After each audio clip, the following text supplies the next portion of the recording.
Hello, everyone, and welcome to Esoteric Crossroads, Scholars Meet Practitioners, a collaboration between Rejected Religion and RENCEP. I'm your moderator, Stephanie Shea, and I'm joined today by Dr. Sarah Nimfur and Raisel Tejeda. Welcome to you both. Hello. Hello. Hello, welcome. Our topic today is Santeria, or more specifically, Regla de Osha. As our discussion will be both in English and Spanish, Nuria Singenberger is acting as our translator today. Welcome to you, Nuria. Thank you. Okay. So a little housekeeping note for the people who are here. I see it already. If we keep ourselves mute for now, we will open everything up at the end of the discussion for questions. So before we get into the discussion, I'd like to ask Sarah and Raisel if they could give a little bit of an introduction of themselves. So Sarah, if you could start. Okay, thank you so much for this invitation. I'm Sarah Nimfur and I'm a cultural anthropologist currently based at the University of Arts in Linz in Austria. And my research connects with religion in several ways. So during my PhD, I studied the everyday life of refugees crossing the Mediterranean to Malta. And for many of the refugees' faith, whether this was Christian, Muslim, or another, played a very important role for keeping hope alive while they were living in a very uncertain situation. And since 2021, I've been leading a research project on Jewish exile in the Caribbean, where I got in contact also with Afro-Caribbean religions like the Regla de Osha. Thank you. Raisel. Hola a todos, mi nombre es Raisel Tejeda. Soy profesor de música y músico de Cuba. Estoy viviendo en Austria hace 3 años y hoy vengo en la postura como practicante de la regla de Osha. Okay, hello, I'm Raisel Tejeda. I'm a music teacher and a musician, and I've been living in Austria for several years now, and I'm here as a practitioner. En estos momentos soy papalorisa, padre orisha, y estoy preparándome para Obba Oriate, que es el alto sacerdocio dentro de la regla de Osha. I'm currently a Balorisha, and I am now preparing myself to become Oba Oriate in the Regla de Osha. Aparte de eso, soy italero, adivino, y bueno, ayudo a las personas guiándolas lo mejor que puedo a través de los consejos de Orisha con sus oráculos y de los espíritus. Apart from that, I am also Italero, which is a oracle, and I help people with their contacts to the Orisha, and in their life I guide them. Independientemente de eso, también tengo otras iniciaciones en otros 2 cultos pertenecientes a la religión afrocubana, en la regla Bantú y el culto de Ifá. Igual. Mm-hmm. Furthermore, I also am initiated in other cults, for example, in the Regla Bantú and Ifa. ¿Ese soy yo? Okay. That's me. Okay. Thank you, Raisel. Thank you so much. Okay, so to open our discussion, I think I'd like to start by asking Sarah if you could share how your research into Jewish exiles in Cuba led you to explore the intersections between Judaism and Afro-Cuban religious traditions. Thank you so much for this interesting question. Actually, I began my research in Sosua, which is a small coastal town in the Dominican Republic. But I soon followed the stories of the people I interviewed there, and these took me to Cuba, but also to Miami, and also back to Austria, where former Sosuans live today. And in Cuba, part of my research focused on Jewish cemeteries, and that's where I first came in contact with Afro-Cuban religions or religious traditions. So all over the world, Jewish cemeteries are often located on the outskirts of cities, or sometimes they're also hidden in Christian cemeteries enclosed by walls, and they can be very hard to access. And usually you need also an appointment.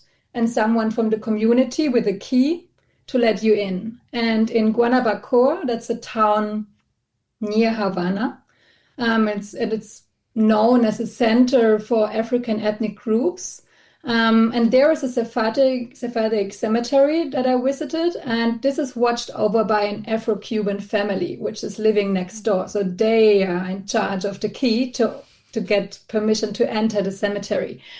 And the family told me that despite their vigilance, Jewish bones are sometimes taken from the cemetery for use in Palo Monte rituals. So Palo Monte combines elements of Bantu culture, of Congolese origin, with Spanish Catholicism. And the paleros, so that's the practitioners of Palo Monte, believe that Jewish bones hold special magical power because they are seen to come from the spirits of not Catholic baptized souls. And these bones are placed in an iron cauldron called Nganga to house the spirit and to serve as a source of power for the practitioner. And Jewish bones in particular are considered to be very effective for protecting against the evil eye, but maybe Raisel can share more insights on this in a moment. Another point of connection I found is that some members of the Jewish community I met in Cuba also consult santeros like Raisel for fortune-telling services to get support when making very important life decisions. That's so interesting. Empezamos fuerte. A very strong interest. Did you want to add anything to that, Raisel, or? Con respecto a al cementerio y los huesos. With respect to the cemeteries and the bones? Yes. Okay. If that's possible. Sí. Okay. Un poquito. Okay. Okay. La utilización de huesos humanos, o en este caso de personas ya fallecidas, para los bantú, para los practicantes de Palo Monte o los paleros, tiene una significación que era la adoración a sus ancestros. Que ya... Sorry, the usage of bones. So here in this case, the human bones and the bones of people who have already died is in the traditions of the Bantu and Ifa a kind of connection to the ancestors. Entonces existen dos formas de preparación, o existen más. Existen varias formas de preparación de estas engangas, que es el receptáculo o es el orisha en el bantú, que es el ayudante del palero, donde una es cristiana, que se basa en espíritus bautizados, y otras judías, por eso iban a este cementerio de los judíos y hacían pacto con los espíritus, le decían, mira, yo te voy a atender, ven conmigo, yo necesito que tú trabajes para que me ayudes en ciertas cosas. Y bueno, eso es un pacto que se hace con los espíritus, se habla con ellos, y así es como funciona, más o menos. No puedo dar muchos detalles. Okay, so there's different paths. So, for example, paths connected more to Christian spirits that have been baptized, others that have not been baptized. So, for example, Jewish spirits. And the idea is that a practitioner could go to a cemetery and do a sort of pact or a pact with the spirit, and that the spirit can help this practitioner perform certain actions or work in a way for him. But many details cannot be revealed about this. También existe otra vertiente que no lleva hueso, que es actualmente una de las más practicadas, porque las personas han ido rechazando un poco esta parte del bantú, porque para muchas personas es muy oscuro, es muy fuerte, y entonces es un poco complicado. So there's now also another way of doing this without using bones, because a lot of people have started to reject this part of Bantu because, of course, it's a bit dark and yes. Y esta ganga, sin hueso, sin espíritu, está un poco más sincretizada a lo que es la regla de Ocha. And this path, this Ganga, is more syncretized than, for example, the Regla de Osha. Okay, thank you, Raisel, for that explanation. That's very interesting. I didn't think of it in the terms of non-Christian baptized people. I thought that's a very interesting aspect of this. You both, Raisel and Sarah, you both describe Afro-Cuban religions as poly-religions. Could you unpack that term for us, and what does it reveal about the spiritual landscape in Cuba? Yeah, but maybe I can start. Sure, Marcel, is it sure. okay? The Regla de Osha or Santeria is the most prominent and the most practiced religion in Cuba, but it's not the only religion that is practiced there or that has its roots in African religions or Catholicism or other spiritual traditions, as you already heard here with Palo Monte. With the colonization and the transatlantic slave trade, but also with Chinese indentured laborers, many different religious traditions entered Cuba, and these include Palo Monte, Regla Arara, or the secret society Apacuá, Regla de Osha, Ifa, but also influences like voodoo from Haiti, or Chinese folk traditions, or European spiritism. Maybe you know Alain Cadet, or Catomancy, and of course Catholicism. And what is important to understand is that most practitioners do not follow only one of these religious traditions. They got mixed up during the time. So the majority make use of certain divination practices of one African religion, but also worships Catholic saints or even honoring Chinese goddesses. So this process of what I call creolization is also reflected in the creation of the Afro-Cuban shrines that you can see in the back of Raisel. Like the Regla de Osha, it's never just one religion being practiced. It develops out of many different influences into something new. And each person can more or less decide which elements to combine or not. And that's why Raisel and I describe this phenomenon as poly-religion. Fascinating. Raisel, do you have anything you'd like to add to that? Con respecto a lo que es la polirreligión y sus cultos, bueno, a modo de resumen, porque casi Sara casi lo dijo todo o lo dijo todo, pero como decía bien Sara, es el cúmulo. Pensamos que es una polirreligión porque es el cúmulo de varias culturas que se entrelazan unas con otras, pero no se mezclan. Estas religiones tienen cada una su propia ceremonia, su propio culto, su propia forma de adoración que ha evolucionado. Cada una de ellas evolucionó en comparación con la matriz, que era África, y se entrelazan entre todas, pero no se mezclan. Cada culto es independiente y cada culto tiene su forma de realizarse. Hay un respeto ahí. So this term poly-religion is quite interesting because on the one hand, it's about how cultures mix, but at the same time, they remain their own culture. So they have different origins and they have different traditions, different practices. And so in a way, they are interconnected with each other, but they are not mixed in a, let's say, complete syncretism sense. They're more interconnected. And it's a question of also respect to follow the specific cultural ideas and values within these practices correctly. Okay. Thank you for that. So, Sarah, how do you approach the concept of research partners in your fieldwork?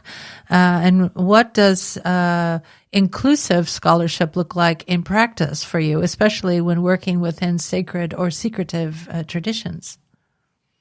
Yes, in my research, I've always tried to involve the people I study, not just as subjects, but as partners. So that means that I was collecting research data together, that we are interpreting research results together, but also writing articles or book chapters together, or presenting on conferences side by side. So I've done this with various research partners, also with Raisel. And I call them research partners because they actively participate in knowledge production, even if in a different way and to another extent than I do as the main investigator of a research project.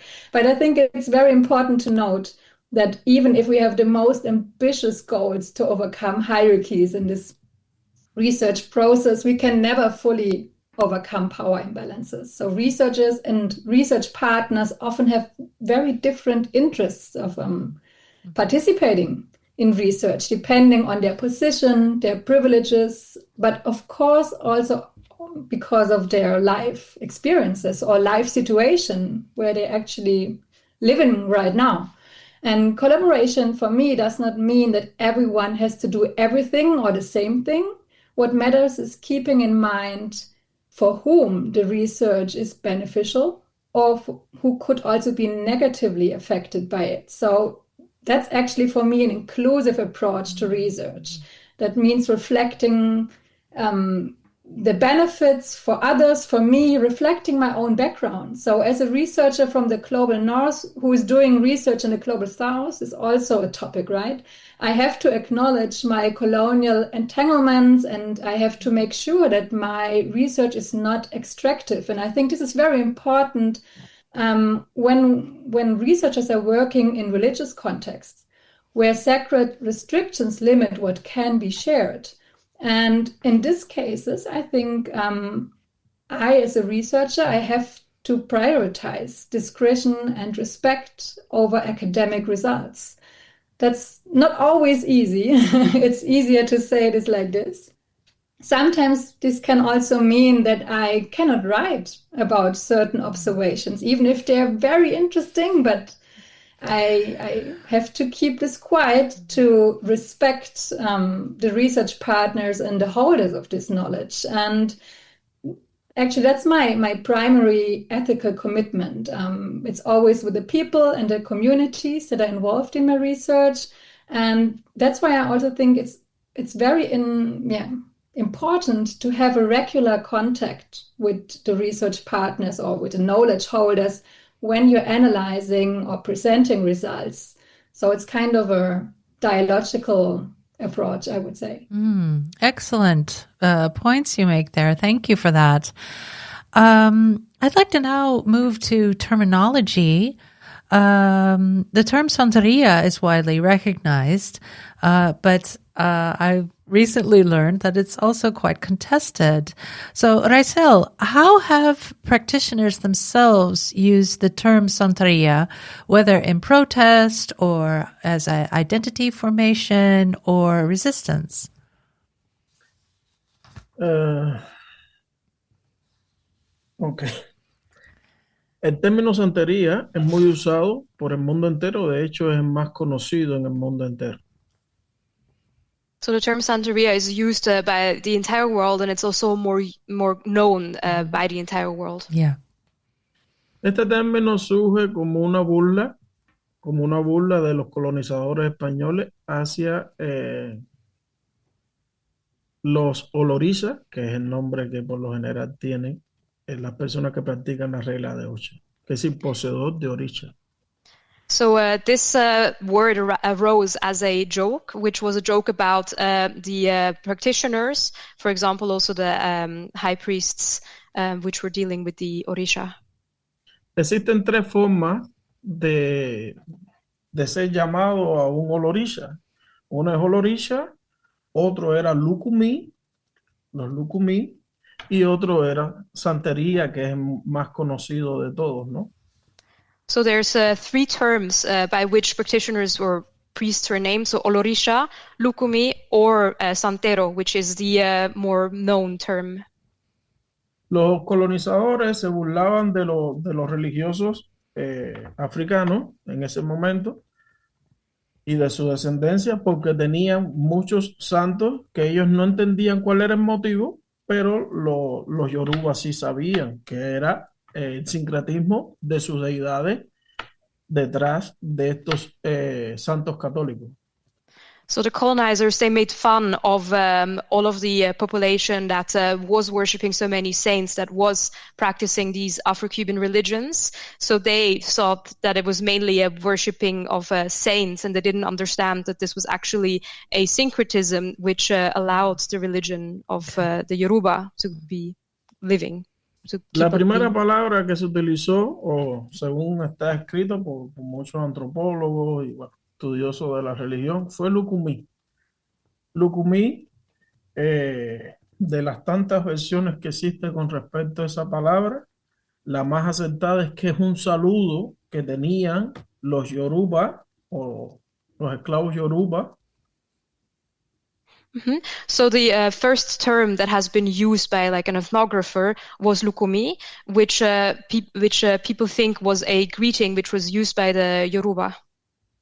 Un saludo que utilizaban los Yoruba occidentales, en este caso, ¿no? Los de Yorubalán, que ese saludo significa o mi amigo o aquel que me ama.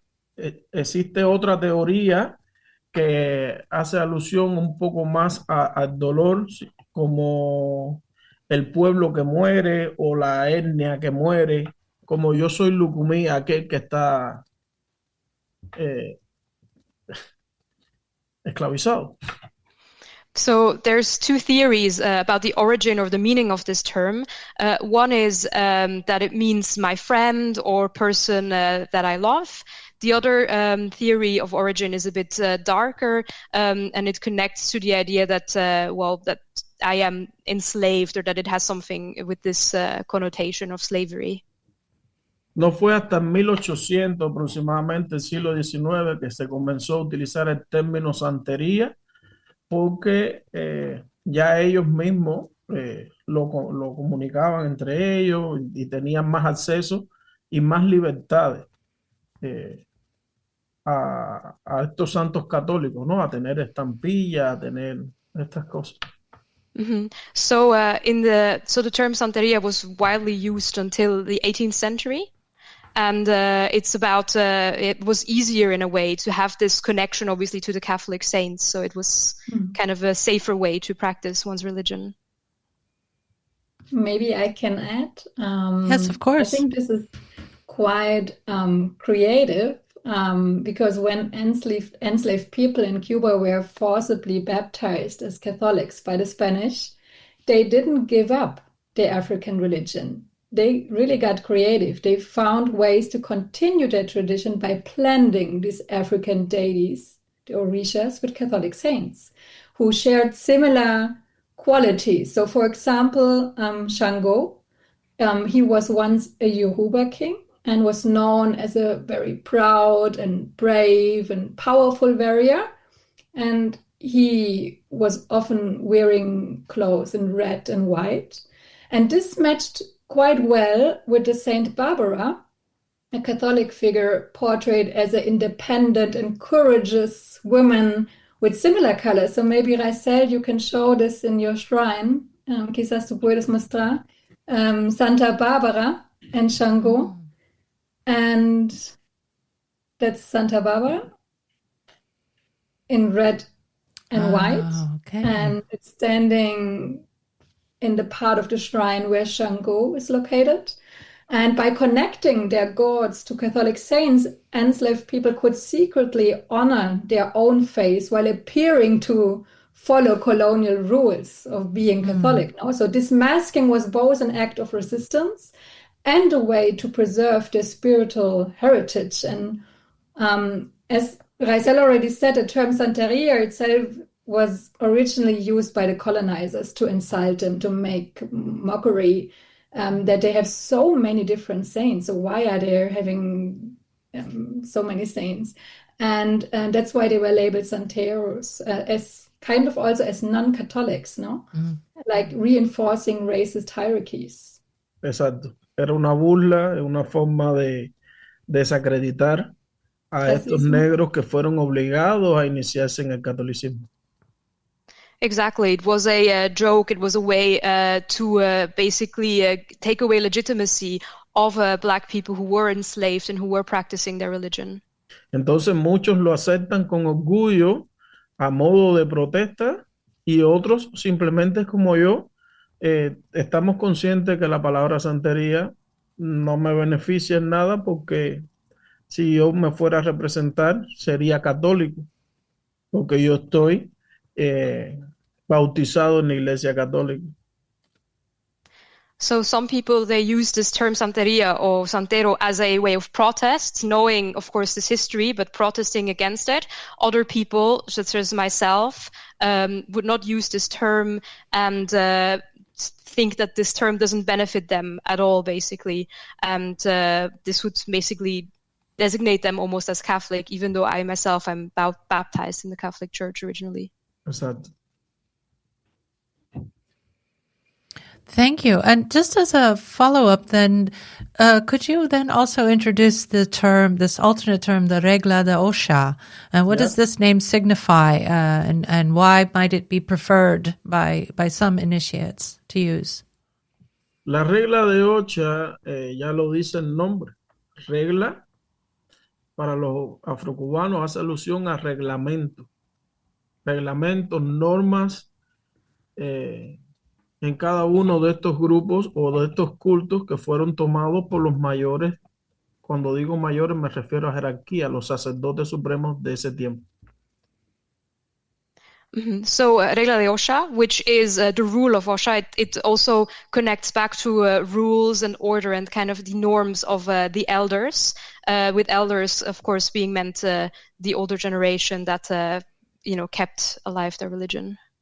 Se basa en normativas, en leyes, leyes esenciales que ayudaron a sobrevivir este culto en esos tiempos y en ese nuevo entorno, con nuevo clima, con diferentes estructuras a los que ellos están acostumbrados.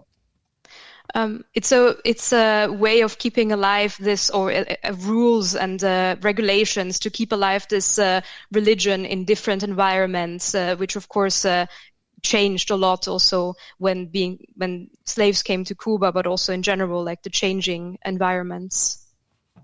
Por eso, dentro de los cultos, la regla de Osha, hay una base que todo el mundo respeta, pero dentro de su casa religiosa tienen ciertas variedades que te das cuenta cuando vas, que no es tan específico como en otra casa donde has visitado, ¿no?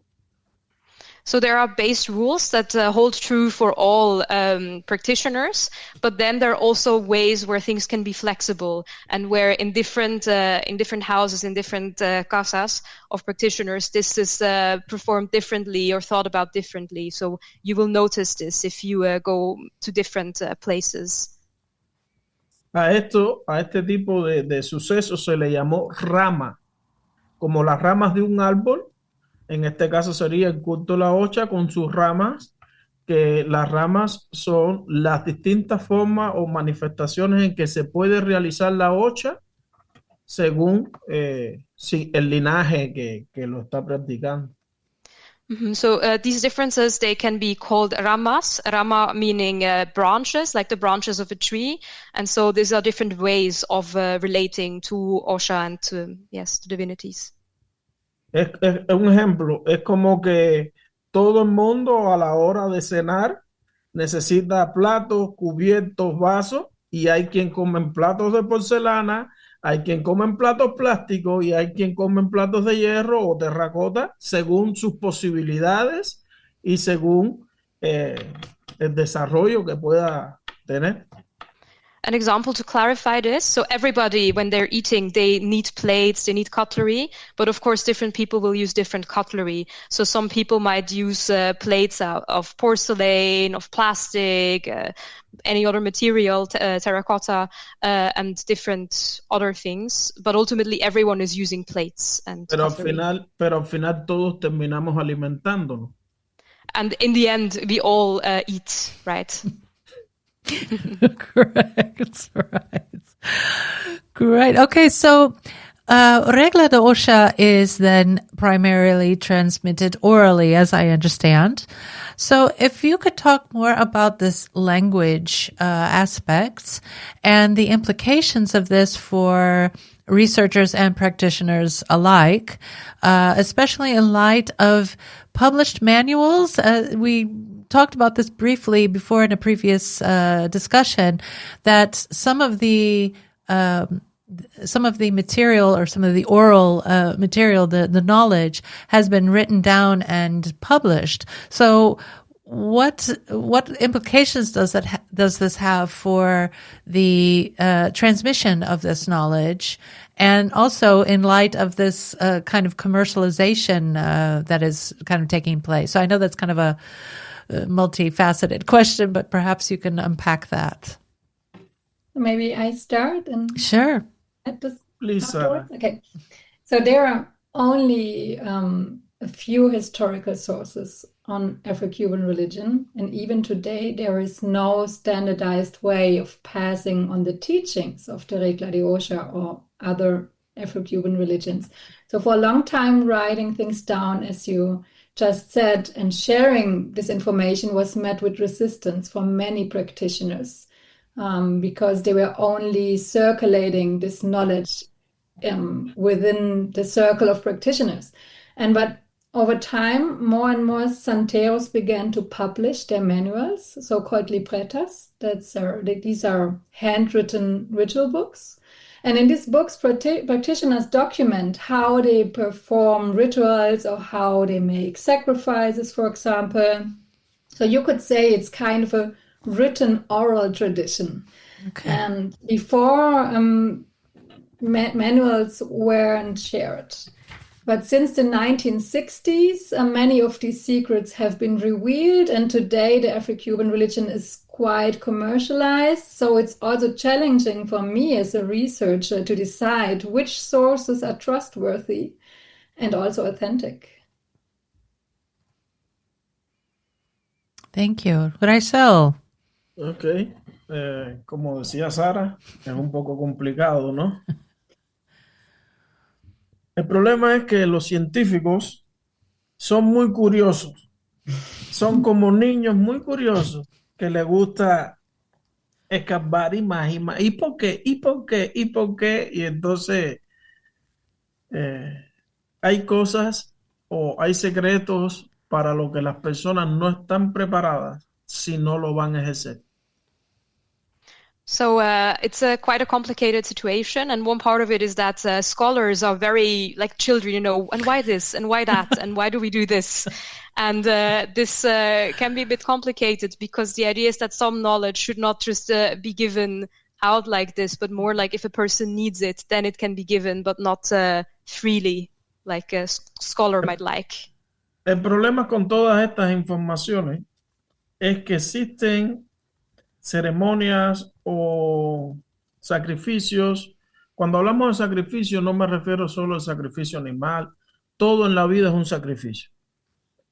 Pero existen ceremonias que si caen en las manos no indicadas pueden causar mucho daño a la humanidad, a las personas que necesiten de ayuda y vengan con fe y terminen siendo estafados, que es lo que ha pasado en estos últimos años con la publicación masiva de muchos secretos de las reglas de Osha, donde muchas personas se han hecho pasar por sacerdotes y han terminado estafando, robando, maltratando y desacreditando la religión. So the problem with this is that there are certain practices which should not be practiced by anyone who's not prepared, because this can cause a lot of harm to the world, to the person themselves, and to the religion as well. And so this has been a huge problem with some of the rituals and practices being published in books, that people have gone out and done practices they weren't prepared for. And this has obviously caused a lot of harm and also harmed the reputation of the religion. Otro problema difícil ha sido las malas publicaciones en base a antropólogos o etnólogos que han venido con fe a donde está un practicante y para un beneficio X ha terminado mintiéndole. Entonces se han hecho publicaciones erróneas de nuestra religión. Y los libros buenos que se han logrado escribir han sido porque o estos etnólogos se han convertido a la religión o los mismos religiosos se han vuelto investigadores. Another problem is that a lot of scholars have come and talked to practitioners, and they have come there in good faith, but the practitioners have lied to them, and so there have been publications with false information. A lot of the good publications that have been published are publications that were by scholars who have become practitioners themselves, or by practitioners who have become scholars. Entonces yo pienso que es muy difícil y hay que tener mucha suerte, sobre todo, de encontrarte a alguien que quiera ayudarte de verdad como científico a que desarrolles tu trabajo o terminar casada con una persona que tenga estas condiciones o que tengas un buen amigo que te quiera ayudar sinceramente. So I think it's quite difficult. You need a lot of luck. So you need to find a person who's honestly interested in helping you in your investigation, get married to a practitioner, or have a really good friend who really wants to help you out with this. I see. Yes, this is I'm learning so much during this session. I'm almost forgetting my own role here as moderator because I'm just El problema es que esto es una religión oral que fue transmitida y aunque se hayan escrito libros, sigue siendo transmitida oralmente y las personas transmiten lo que recuerdan según su capacidad intelectual, según sus posibilidades. Transmiten la idea esencial, pero las historias van cambiando, evolucionando, le van agregando cosas. Entonces, en un libro dice una cosa y en el otro dice lo mismo, pero con variaciones. Another problem is that this is an oral religion, and so of course things are being given from person to person, and people repeat them in accordance with their intellectual abilities and their other notions or views. Yeah. And so this means obviously that different ideas are being transmitted in different ways, and that if you pick up a book about these religions, you will see a lot of differences because people, they might add something to the stories, they might change something depending on their position and ideas. Pero eso es lo bonito de esta religión, porque eso es lo que ha hecho que la religión evolucione según los tiempos y llegue hasta nuestros días sin haber desaparecido, a pesar de ser una religión de más de 5,000 años. But this is also the beautiful thing of this religion, because this has made the religion survive throughout all of these years, and has also made it adapt to the modern day. And this is obviously a very old religion. So we're talking maybe 5,000 years that it has somehow survived. Siempre hay una forma de adaptación y de salvación. So it's always changing. Yeah. Thank you, Raisel. I'm looking at the time here. I think in light of the rest of my questions, I think I'm going to skip ahead a little bit to ask more about the embodied practice of Regla de Osha. I think I'm just going to jump around a little bit. If Raisel could start by talking a little bit about your current training. What are you preparing for now? Are there special requirements that are asked of you, commitments? How long do you train? And then we can get more into the lovely shrine and other material aspects of the practice. But if you could start first by talking a little bit about your training, that would be great. Okay, como mi entrenamiento. Como esto es una religión oral, necesitas de una persona o de varias personas que te vayan guiando en el campo en el que te quieres desarrollar, porque no solo hay bases, no solo hay sacerdotes de consagración, hay sacerdotes de plantas, pero el Obariate debe tener conocimiento de todas esas cosas, así que es más complicado. So the difficult part here is, of course, that you need people who will guide you in your path. And there's priests who are experts in various different things. So you can be a priest of plants and all of these. But Oba Oriate, so what I'm preparing for, this priest needs to know a bit about everything, or needs to know about everything. Esa preparación toma alrededor de 7 años universitarios, por así decirlo. Nada, según las escrituras, 7 años cuando uno se consagra, la espiritualidad del saber o la sabiduría, las personas ascienden a la sabiduría cada 7 años. Y entonces ese es el tiempo bueno para aprovechar y aprender lo necesario. Pero como yo tuve que emigrar y llegar a un nuevo lugar, tuve que parar mi entrenamiento, que estoy más o menos nivel medio superior, pero no he terminado. Y he tenido que empezar a reconstruir y reconocer y adaptar todo al entorno en el que me encuentro. So normally this training lasts 7 years, and this number is also significant in the sense that every 7 years people ascend in wisdom. And jokingly, you could also talk about this as an almost university career of 7 years of studying. And yes, so usually it takes that time, but I had to adapt myself because I moved to Austria, so there have been a lot of changes, a lot of differences, which is why I'm currently not at this level yet. I'm not continuing that quickly, but I'm now at an intermediate to high level in this training. Tengo que tener conocimiento de plantas, de minerales, de los animales que puedo usar, de las leyes que me favorecen y cuáles no, porque nosotros tenemos mandamientos, que uno de ellos es respetar el entorno donde te encuentras, el carácter emotivo de las personas y bueno, y todas esas cosas tengo que tenerle en cuenta antes de actuar, porque esto no es una religión invasora, sino es una religión que se adapta al entorno donde se empieza a desarrollar. So I need to know many things. I need to know about plants, about animals, minerals. And so to learn all of this, it takes a lot of time, and it also needs to be adapted to the environment. So this is not an invasive religion, but an adaptive religion that goes hand in hand with the environment that it is surrounded by and the people it is surrounded by also. Es la adoración a la naturaleza, y la naturaleza se adapta a donde quiera. It's the worship of nature, and obviously nature adapts to wherever it is or how it wants to. Yeah, perhaps we could go into a little bit more depth about this. Sarah, you mentioned this before we started the recording.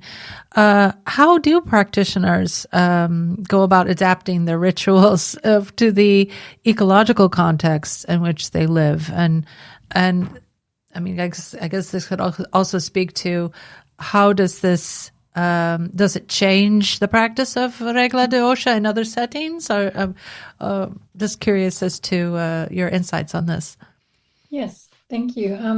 Practitioners of Regla de Osha are very skilled of adapting their rituals, I think. So that's what I experience, at least. They're adapting their rituals to the environment they live in. So offerings, for example, are adjusted to the local plants that Raisel just mentioned, or the climate and even the laws of a country. So in Austria, where Raisel is now living, there are no tropical plants. People work with what is available locally. And some rituals can only be performed in the summer when the ground isn't frozen. A good example is the ritual Comida por la Tierra, which means literally feeding the earth. And this ritual means giving back to the land what it provides, showing also a deep connection to nature. And from an anthropological perspective, I think this flexibility illustrates how religions evolve in response to ecological or social contexts, and diasporic communities maintain continuity with their traditions while being very creative in negotiating new environments, also in kind of producing hybrid practices that are both rooted in the original culture and adapted to the local traditions, so to the Austrian conditions in this case. And another thing which is connected to this, also with the training of Raisel, the global diaspora has also shaped this practice. So many communities are so spread out all over the world. That's why religious classes online or also remote consultations are quite common now. So that people can stay connected and can also educate themselves by participating in online religious classes, even if they are not anymore in Cuba where everything started. And practicing Regla de Osher in new settings doesn't mean losing it. It's about preserving its core principles, like what Raisel said, this reciprocity with the nature, the connection with the nature, and spiritual balance, while adapting this to each context where you're living.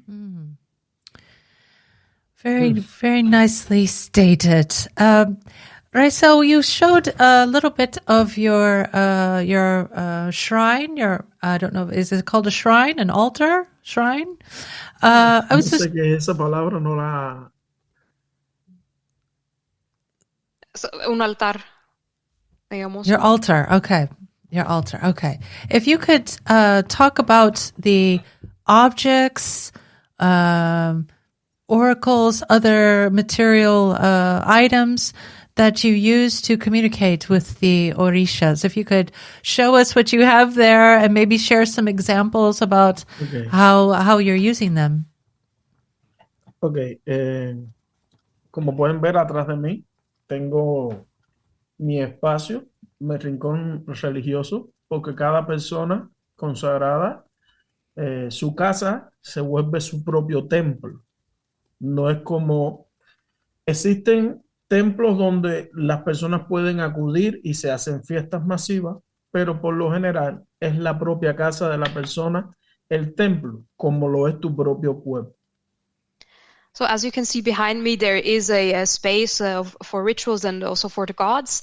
And in our religion, it is in the way that your own house becomes, in a sense, your own temple, just as also your body is your own temple in our religion.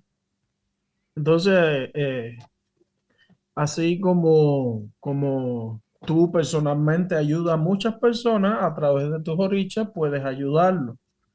Existen formas. En mi caso, yo utilizo la adivinación y hago obras espirituales de sanación, medicinas, despojos espirituales o energéticos. So in my house, I can help a lot of people. So I can work as an oracle. I can do cleansing. So there's various different things that I can do in my house as a temple. Yo tuve el presentimiento de que me iban a preguntar sobre los oráculos y se los quiero presentar porque yo los tenía cerca por si la pregunta venía. Y quiero empezar que aquí, en esa parte que ven ahí, que ven una cruz con copa y agua. Bueno, eso tiene que ver con el espiritismo que llegó a Cuba a través de Europa. Y en Cuba evolucionó y se volvió un espiritismo criollo o afrocubano.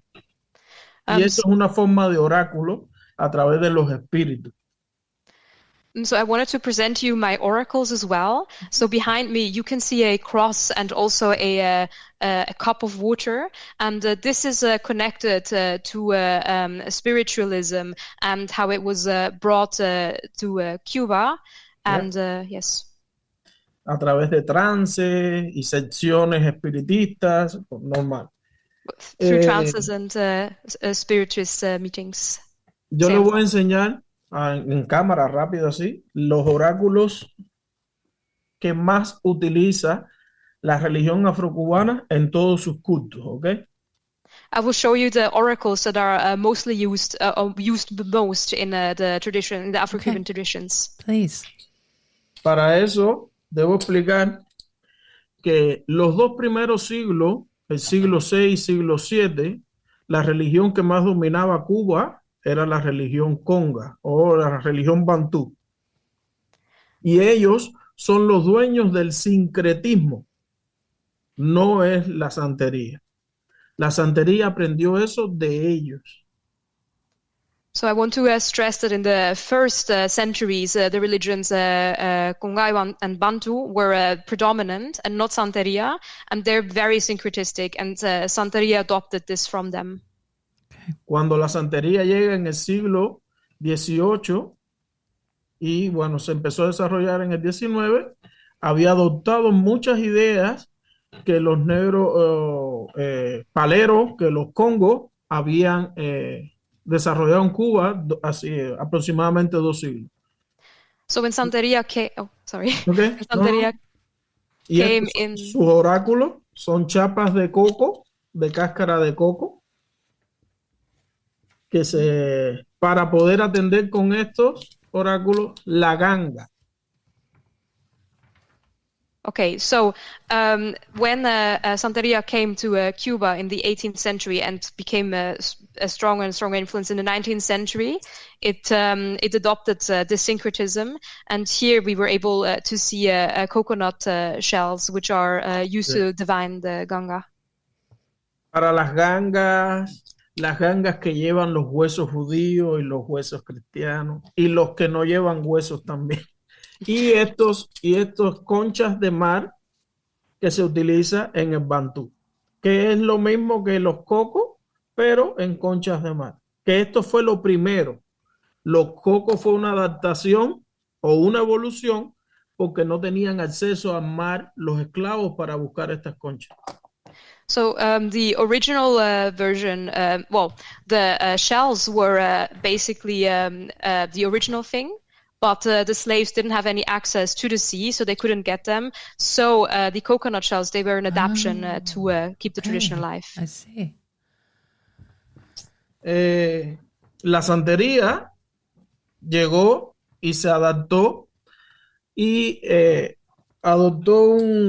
traía consigo un oráculo llamado Obi, pero Obi Abata, que en África es otro tipo de fruto, pero en Cuba se le ocurrió la misma idea, lo que utilizando la parte de adentro del coco, que no utiliza los congos, pero la santería sí lo hace. So Santeria also had a different divination ritual, but they used another type of dried fruit or nut.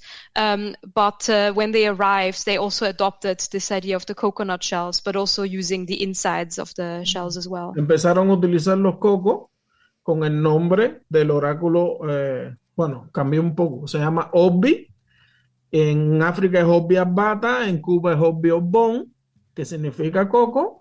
Y utilizaron la parte de adentro para reflejar, a los orichas y el culto batalá como tal, ¿no?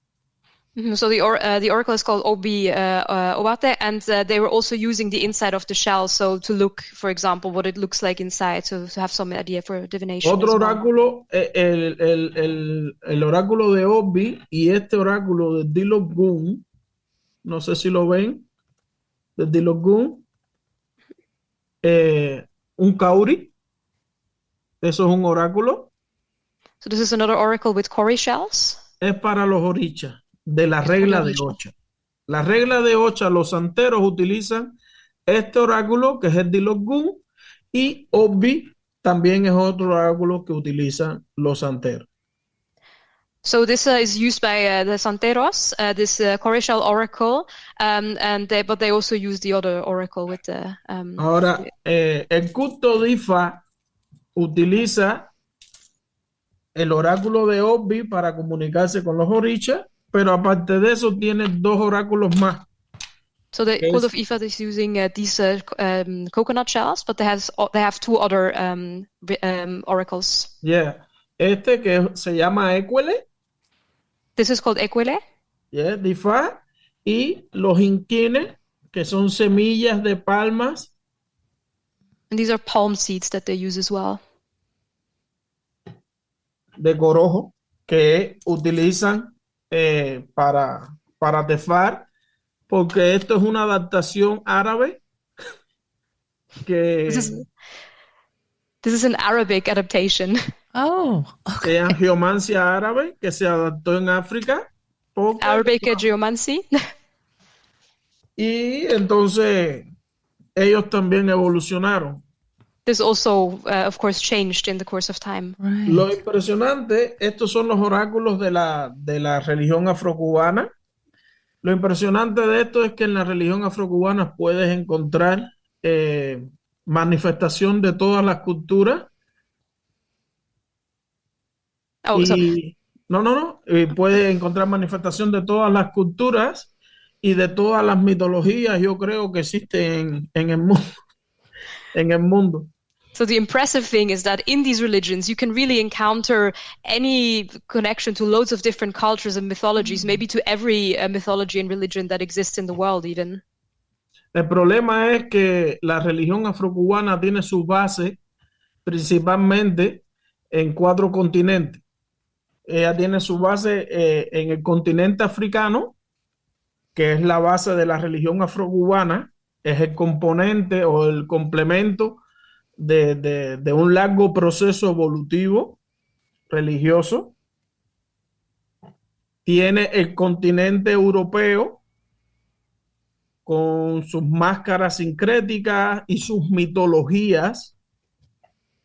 Tiene el continente americano o Cuba y el continente americano como un proceso evolutivo, y tiene influencias del continente asiático, que terminó fortaleciendo la evolución de sus costumbres y de sus costumbres ancestrales.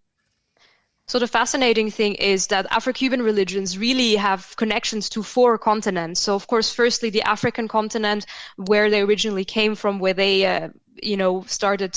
Es la base de la religión. Is the basis of their religion. Okay. And then, of course, we have European influences. So obviously, like these masks and these saints and stories that were used.